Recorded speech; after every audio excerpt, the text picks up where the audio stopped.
On today's show, how life settlement market is an option for seniors. Part one of this week's series on life settlements with life settlement experts Erez, Rotem and Alex Sirotkin of Integrity Life Solutions, LLC. Hi everyone, I'm Steve Savant, syndicated financial columnist and contributing author to Backroom Technician and Innsmark. Let's get down to business. Well, welcome to the show, Alex. Thank you, Steve. Erez. Thank you. Well, thank you for coming on our show. And listen, this is going to be huge for our advisors because I still think everybody thinks that life settlements is pretty much a dead and in a coma condition. And you guys have really shown that there's a huge, I would say initiation, a huge resurrection of this whole market. Talk a little bit about for a second, how did you guys kind of get past what I think everybody else was suffering? After 2008, we were brokers for about 10 years since 2003. And we were doing quite well during that period of time. And of course, the economic debacle hit 2008, 2009. Life settlement funds were going out. They were not really ready for the lack of liquidity. And so we decided at that point, 2009, 2010, to switch sides.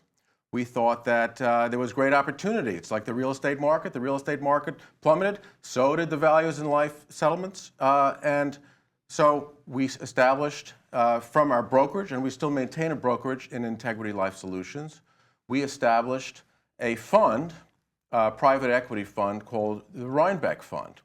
And essentially we're attracting capital from wealthy investors, individuals, not necessarily institutional, in fact, not institutional. So we're looking for wealthy capital that way. And so we re-engineered ourselves to get past that moment that you referred to. Well, Erez, when you're thinking about life settlement markets now, I mean, from what you have been experiencing, there has been not only a complete rejuvenation of the market, but here's the biggest one, and we'll be talking about this all this week. There is a real hurt on for life insurance inventory in this area regard. I mean, everybody thinks, hey, we have all this in underwriting, we have all this in force, and there's really a real need for inventory. It's very low right now. Right, absolutely. It's a seller's market. They don't have enough policies to buy, and they're willing to pay a lot of money to buy those policies. This is kind of reminds me that we're retreading the early 2000s, because this is when things were happening where they were getting very good values, and people, the clients, the advisors, everybody was winning on this.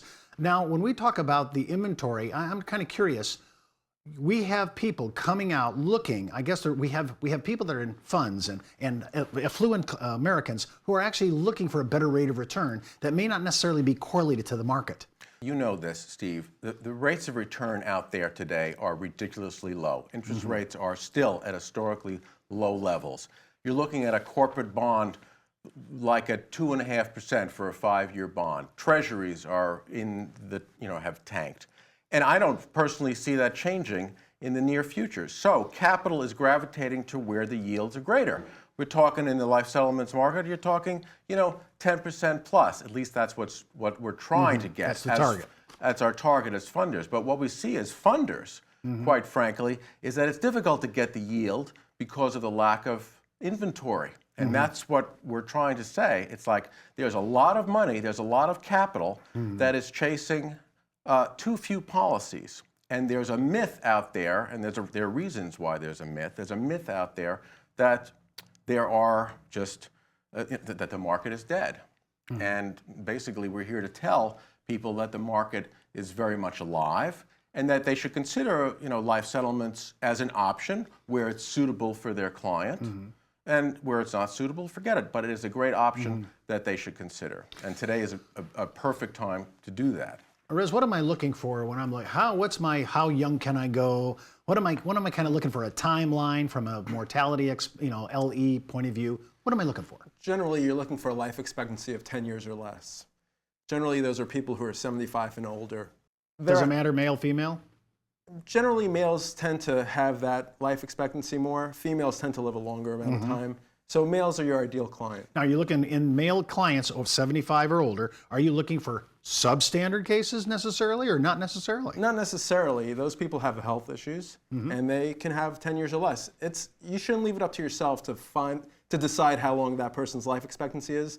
Take it to the experts. Let them help you decide if that case makes sense or not, because a lot of opportunities get overlooked. And I'm sorry to interrupt, but as funders, we and others in the field will look at any sort of age and any types of policy. So I wouldn't get caught up in trying to, as Erez says, trying to sort of strategize and set your own rules as an advisor. If you have an inkling that maybe it works, then ask an expert to follow up with you.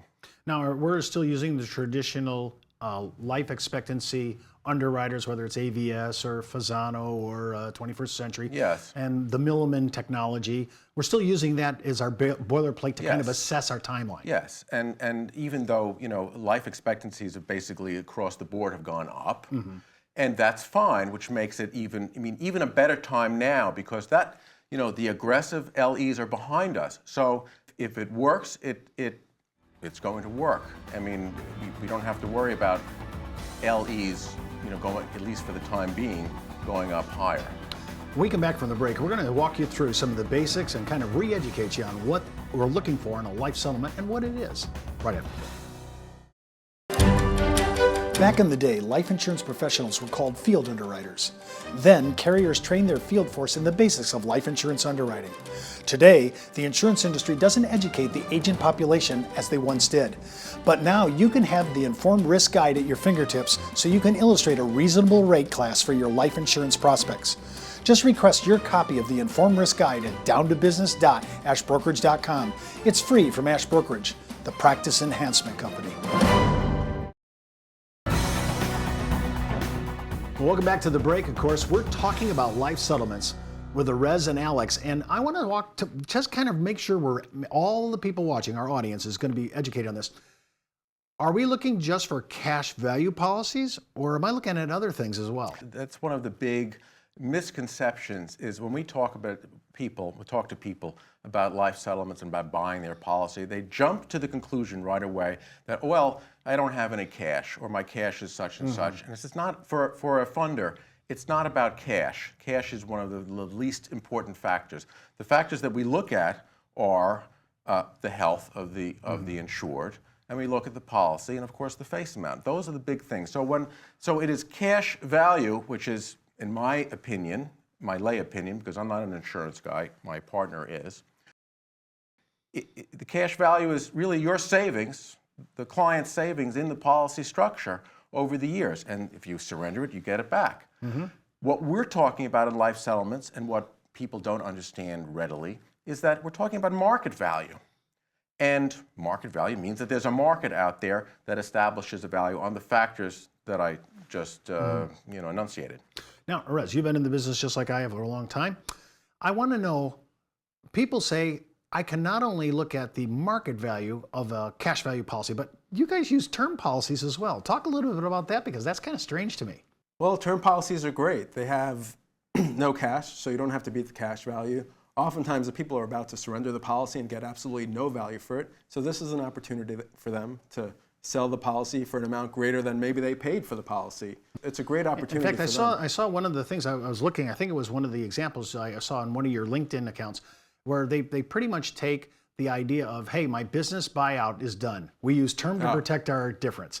Now the partnership is now breaking up or disassembling it. And now we have these contracts, well, we might as well just let them lapse. And you're saying, no, now I have another way, as you said, maybe to recapture the entire premium stream. Right. And it's interesting that usually we'd like to see a conversion feature in that term policy, but we'll even look, and the market, and I shouldn't put it in our terms, but the market will look at policies without conversion features or in some cases. So really it's a wide open field.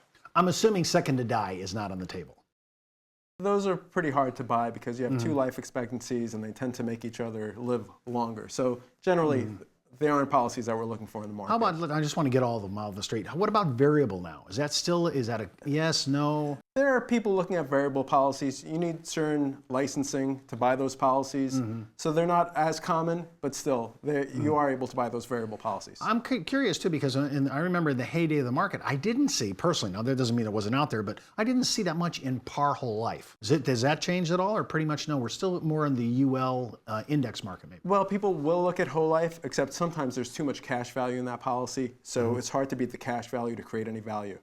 So if there's not that much cash value, if you haven't had the policy for too long and you have less than a 5-year life expectancy, there still could be some value to that policy. So the basic inventory is current assumption UL. Right. And what about indexing? Is that okay as well?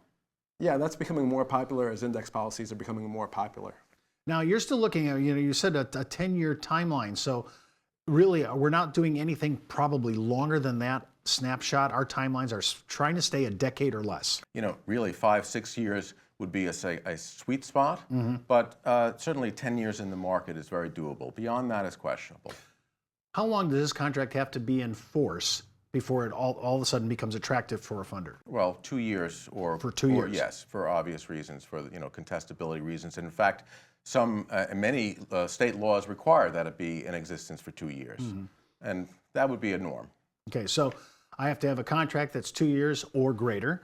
I'm looking for about a 10-year timeline, or LE. We're going out to the different providers that are going to give us a life expectancy. Right. We're going to do a mathematical equation to see if I can get somewhere up to hopefully a double-digit return over a decade. That's our goal. That's our target. Correct. That's correct. Now, with the inventory being so low, as you've suggested, is it going to be a little harder to hit that target, since won't the inventory being low actually command more money to the policy owner and the advisor? You're exactly right, Steve. As funders are not very happy with the yields because they have to pay higher pricing because the inventory is low. So that's exactly what we're trying to drive at in this segment here. People are looking to put their capital to use. And because there are so few policies, they're willing to pay more and get a lower yield for their money.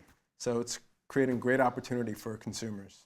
If you have an inventory of life insurance in your portfolios with your clients, you may want to relook at this again. And I would look at, and probably you need to do this just as an annual review anyways, to order an in-force ledger. Kind of get in the game, see what this policy is doing, and see if the same purposes or the original, why the policy was written in the first place, is that still online? Is the still planning objective and the strategy there? When we come back tomorrow, we're going to review some of the ideas to help you look at some of the contracts that may be in your portfolio. Well, that's all the time we have for today's show. Remember, before moving forward with any of the ideas you hear, always talk to your tax advisor, legal counsel, or your broker-dealer compliance department. Missed an episode? You can always view any of our past episodes at downtobusiness.ashbrokerage.com. And remember, you could be wiser as an Ash Brokerage advisor. I'm Steve Savant. I'll see you.